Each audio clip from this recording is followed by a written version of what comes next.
सदन क्या कहेंगे सर? सदन चलने का है, डेडलॉक नहीं अभी नहीं दिया अच्छा अभी रिजिजू जी ने स्टेटमेंट किया कि वो चाहते हैं कि हम अपने एमपी से कहें कि डिस्कशन होना चाहिए। अब नॉर्मल प्रोटोकॉल होता है कि अगर कोई किसी का नाम लेता है तो फिर उसको रिस्पांस दिया जाता है। तो हमसे कहा कि हमें चर्चा करनी है। जब मैं उसका जवाब देना चाह रहा था फिर मुझसे माइक ले लिया, मुझे अपॉर्चुनिटी नहीं दी। मगर मैं क्लियरली कहना चाहता हूं जो ऑपोजिशन का स्टांस है, 3 मांगे हैं स्टूडेंट्स की। पहली मांग, corrupt education minister has to go. Second, जिन लोगों ने स्टूडेंट्स पे आक्रमण किया, मारा, उन पर एक्शन, अकाउंटेबिलिटी। और third, that prime minister should apologize to the students. These are the 3 conditions. We are not going to have any conversation, any discussion before Mr. Pradhan is sacked. That's it. Bill को लेकर जो कह रहे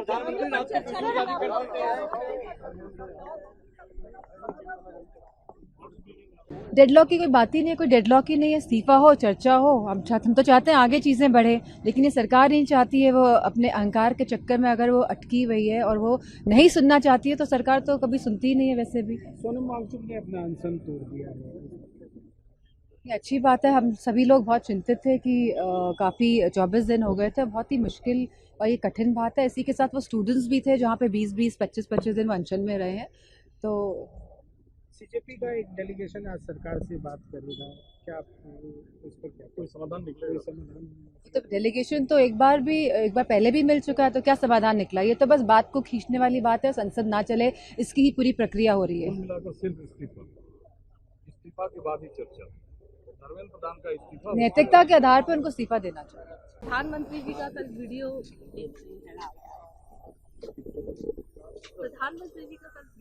message जारी हुआ है कि fast track court का कैबिनेट ने बहुत अहम फैसला लेने की बात उन्होंने कही है। कैसे देखते हैं, क्या करेंगे? देखिए, इधर उधर की बातें जो ये चल रही हैं, पहले जो हमारे स्टूडेंट्स की डिमांड है वो पूरी की जाए। रेजिग्नेशन चाहिए सभी लोगों को, उस पर हम सभी लोग अटल हैं। स्टूडेंट्स की डिमांड अटल है। और रही फास्ट ट्रैक कोर्ट्स की बात, तो बिल्कुल सही बात है, होना चाहिए, बहुत पहले से होना चाहिए। लेकिन जो रेप के उसमें जो फास्ट ट्रैक कोर्ट बने हैं उनमें कितनी अभी तक कार्रवाई हुई है, कितनी प्रगति हुई है, ये भी सोचने की बात है। तो सिर्फ एक झूठा दिलासा ना दें प्रधानमंत्री जी। जो स्टूडेंट्स की असल डिमांड है और जो रिफॉर्म एजुकेशन में होने चाहिए वो करने चाहिए हमें। हाँ, तो उसी को लेकर आज कैबिनेट में एक इम्पोर्टेंट जो बैठक होनी है और उस पर एक फैसला लेना है, रिफॉर्म्स और टफर एक्शन लेने की बात प्रधानमंत्री ने कल खुद कर दिया। आपको लगता है कि मुझे लगता है कि वो सिर्फ अपना मुंह छिपाने की बात कर रहे हैं, क्योंकि ये मामला इतना बढ़ गया है। उन्होंने इसके लिए कुछ नहीं किया है। तो अब रेजिग्नेशन का तो उन्होंने कहीं जिक्र भी नहीं किया। क्या किसी मिनिस्टर की जिम्मेदारी नहीं बनती है? अगर आप मिनिस्ट्री दे रहे हैं किसी को, उस मिनिस्टर के अंडर अगर वहाँ पर कुछ होता है तो सबसे पहली जिम्मेदारी तो मिनिस्टर की बनती है। नैतिकता के आधार पर पहले मिनिस्टर रिजाइन करें और उसके बाद तमाम प्रक्रियाएं हैं जो मजबूती देंगी एजुकेशन को, वो होनी चाहिए। और साथ में हम चाहते हैं कि जो व्यवसाय की तरह एजुकेशन सिस्टम को इंडिया में बना दिया है उसको भी बदला जाए। एक इम्पोर्टेंट सवाल है, क्योंकि देखिए कल सोनम वांगचुक जी ने भी अपना हंगर स्ट्राइक तोड़ दिया है, उन्होंने भी बात कर दी है। देखिए, बहुत लंबे वक्त से परसों हम लोग 65 सांसदों का लेटर लेकर उनके पास गए थे मिलने के लिए, और लगातार लोग यही डिमांड कर रहे थे कि 25-26 दिन, उनकी एज भी 60 प्लस है। ऐसे में सभी उनकी सेहत को लेके फिक्रमंद थे और उन्होंने वो अपना फास्ट तोड़ा। तो हम सब इस बात से, हम सबको राहत मिली है कि उनका स्वास्थ्य अब ठीक रहेगा। लेकिन जो अभी भी स्टूडेंट मूवमेंट है वो अभी भी चल रहा है, और सभी स्टूडेंट्स ने ये बात भी कही है कि जब तक रेजिग्नेशन नहीं होगा, अकाउंटेबिलिटी सेट नहीं होगी, तब तक हम यहाँ से नहीं हटेंगे। सीजेपी का भी आज डिस्कशन है सरकार के प्रतिनिधियों के साथ, उसके बाद कैबिनेट होनी है तमाम। लेकिन एक जो सवाल आप लोगों का भी हो रहा है, पहले आप लोग डिस्कशन की बात कर रहे थे, उसके बाद आप लोगों का पहला प्रायोरिटी हो गया कि धर्मेंद्र प्रधान जो शिक्षा मंत्री वो रेजिग्नेशन। जी नहीं, हमारी पहली डिमांड ये थी कि जो स्टूडेंट की डिमांड है मिनिस्टर के रेजिग्नेशन की, पहले वो और फिर डिस्कशन तो होना ही है। डिस्कशन कोई स्टूडेंट्स की डिमांड नहीं है, वो तो सदन में हम विपक्ष को और सत्ता पक्ष को करना ही करना है। वो कोई प्रोटेस्ट की आंदोलन की डिमांड नहीं है। डिस्कशन तो होना ही है, होगा ही। जो पेपर लीक हुआ है उसमें सिस्टम में सुधार की जरूरत है या मिनिस्टर के दोनों चीजों की जरूरत है। देखिए, जब तक अकाउंटेबिलिटी सेट नहीं होगी, जब तक किसी को हम रिस्पॉन्सिबल नहीं ठहराएंगे, जब तक आगे आने वाले मिनिस्टर को ये चिंता नहीं होगी कि अगर वो सही से देखरेख नहीं करेंगे तो वो हटा दिए जाएंगे, तब तक सुधार भी नहीं आएगा। ये जो कंप्लेसेंसी आ गई है सारे सरकार में और उस सरकार के मंत्रियों में, उसको एक झटका देने की जरूरत अवश्य है और उसके बाद रिफॉर्म्स की जरूरत तो है ही है। से लेकर जवाब मांग रहे हैं, क्या करेंगे इस विषय पर? देखिए, कहीं भी कोई घटना होती है तो उसके लिए जिम्मेदारी सुनिश्चित होती है, नैतिकता के आधार पर जिम्मेदारी ली जाती है। दिल्ली में जो हुआ प्रोटेस्टर्स के साथ, वो सबके सामने, वो बच्चे कौन है? वो हमारे बच्चे, इसी देश के बच्चे हैं, इस देश का भविष्य है। जिस तरह उन पर लाठियां चली, और मैंने तो इस हद तक देखा कि जो बच्चों ने हाथ जोड़ लिए हैं उनको भी लाठियों से मारा गया, और एक दो नहीं, जब खूब लाठियां मार ली फिर भी नहीं कुछ हुआ तो उन सर में लाठियां मारी गई। ये किस तरह का व्यवहार है? आप पैलेट्स गन चला रहे हैं, आप टीयर गैस छोड़ रहे हैं, आप लातों से मार रहे हैं, बड़े बड़े अधिकारी थप्पड़ मार रहे हैं। डीसीपी को आपने, मेरे कल कहने के बाद जो है, डीसीपी को आपने वहां से हटा दिया। क्यों हटा दिया? क्या अगर कोई आम आदमी किसी पुलिस के अधिकारी को या किसी को भी XYZ थप्पड़ मारेगा तो उस पर भी यही क्राइम बनेगा जो आप कह रहे हैं?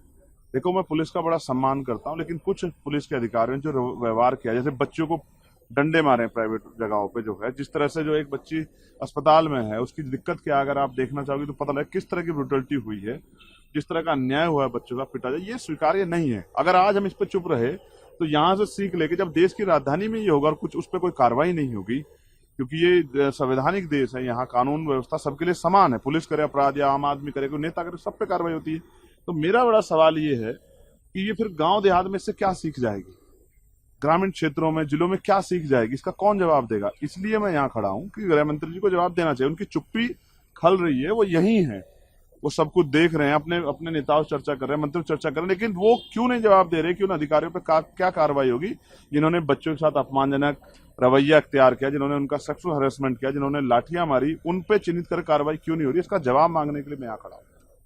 मैं जानता हूं मीडिया को भी लाठी लगी है, लेकिन जवाब ये है कि लाठी किसके पास थी, प्रोटेस्टर के पास या पुलिस के पास?